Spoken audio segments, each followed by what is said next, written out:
Paris Olympics 2024 के gold medallist Pakistan के अरशद नदीम पर भारत के दिग्गज नीरज चोपड़ा ने एक ऐसा बयान दे दिया है जो आज सुर्खियां बटोर रहा है, जो फैंस के बीच में बहुत ज्यादा हलचल मचाए हुए है। क्या कुछ है वो बयान, चलिए जानते हैं इस वीडियो में। लेकिन उससे पहले आप सभी लोगों का बहुत बहुत स्वागत है न्यूज नेशन स्पोर्ट्स में। मैं हूं आपके साथ श्रद्धा पांडे।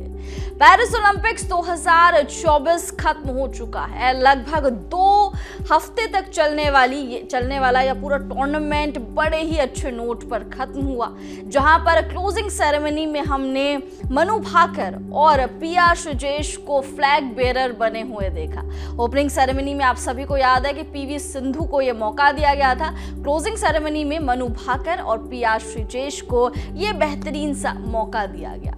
इसी बीच आपको बता दें, जेवलिन थ्रो के एक्सपर्ट यानी जेवलिन थ्रो जिस तरीके से उन्होंने फेंका था फाइनल्स में, गजब की उनकी तारीफ हुई थी। वो खिलाड़ी कोई और नहीं, वो एथलीट कोई और नहीं, वो है अरशद नदीम, पाकिस्तान के अरशद नदीम, जिन्होंने फाइनल्स में 92.97 मीटर दूर भाला फेंककर सभी को चौंका दिया था और ओलंपिक का एक बहुत बड़ा रिकॉर्ड भी बना दिया था, क्योंकि इतना दूर अभी तक ओलंपिक इतिहास में किसी ने भी भाला नहीं फेंका जो अरशद नदीम ने करके दिखाया। वहीं अगर नीरज चोपड़ा की बात करें तो नीरज चोपड़ा ने 89.45 मीटर का भाला फेंका था। उनको सिल्वर मेडल से नवाजा गया, यानी गोल्ड मेडल अरशद नदीम पाकिस्तान के पास गया, सिल्वर मेडल नीरज चोपड़ा की तरफ से भारत के पास गया। भारत ने इस ओलंपिक्स 6 मेडल जीते, जिसमें से 5 ब्रॉन्ज और 1 सिल्वर मेडल है, यानी कांस्य पदक है।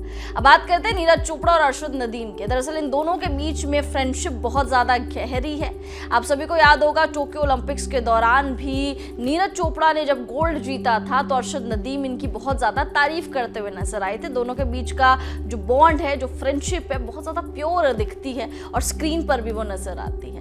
अब हुआ यूं कि दोनों का जब इंटरव्यू लिया गया जियो सिनेमा की तरफ से, तब अरशद नदीम के बारे में नीरज चोपड़ा से पूछा गया पहले कि अगर अरशद नदीम पर कोई बायोपिक बनती है तो उस बायोपिक में मेन किरदार कौन निभाना चाहिए, कौन अरशद का रोल निभाना चाहिए। तो पहले तो नीरज चोपड़ा ने थोड़ा सा सोचा, उसके बाद हंसते हुए जवाब दिया कि भाई अगर अरशद नदीम की कोई बायोपिक में उनका कोई रोल निभाएगा तो जाहिर सी बात है कोई वैसी ही हाइट होनी चाहिए, कोई बड़ी हाइट होनी चाहिए, क्योंकि आप सभी लोग जानते हैं अरशद नदीम की हाइट बहुत ज़्यादा बड़ी है, नीरज चोपड़ा से भी बड़ी है। तो उन्होंने बोला कि कोई ऐसा ही एक्टर होना चाहिए जिनकी हाइट अच्छी हो, जिनकी हाइट बड़ी हो।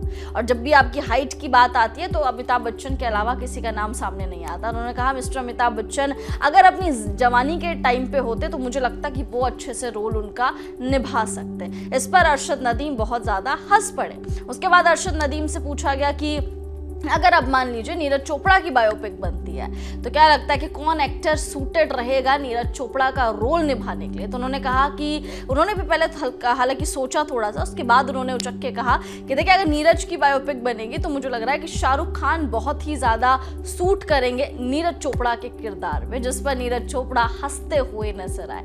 दोनों के बीच का जो बॉन्ड है, जो फ्रेंडशिप है, बहुत ज़्यादा प्योर है। अब चाहे कोई सिल्वर जीते, चाहे कोई गोल्ड जीते, चाहे अलग अलग देश से वो आते हैं, कॉम्पिटिटर हैं एक दूसरे के, लेकिन बावजूद इसके दोनों के बीच में दोस्ती बहुत ज़्यादा गहरी है। नीरज चोपड़ा का अगर बात करें तो नीरज चोपड़ा ने इस ओलंपिक्स में सिल्वर मेडल जीता था। उसके बाद उनकी एक वीडियो भी वायरल हो रही थी जिसमें वो सभी भारतीय फैंस से माफ़ी मांग रहे थे कि यार मैं सिल्वर लेके आया। आप इस खिलाड़ी की महानता देखिए कि वो सिल्वर लेने के बाद भी माफ़ी मांग रहा है कि मैं गोल्ड इस बार नहीं लेके आ पाया, क्योंकि गोल्डन बॉय थे, अपना गोल्ड मेडल जो है डिफेंड करने के इरादे से वो उतरे थे, बट नेवरदलेस ये चैंपियन थे, चैंपियन हैं और चैंपियन ही रहेंगे। चाहे गोल्ड आए या सिल्वर आए, मेडल आना बहुत ज़रूरी था। और नीरज चोपड़ा जब भी आते हैं तो हम सभी के अंदर एक कॉन्फिडेंस आ जाता है कि हाँ ये एथलीट जो है, ये खिलाड़ी जो है कुछ कर दिखाएगा। अब आप कमेंट्स करके बताइए दोनों के बीच की मज़ेदार बातचीत, यानी नीरज चोपड़ा और अरशद नदीम के बीच की मज़ेदार बातचीत कैसी लगी आपको। न्यूज नेशन अब व्हाट्सएप पर खबरों के ताजा अपडेट के लिए न्यूज नेशन के इस QR कोड को स्कैन करें।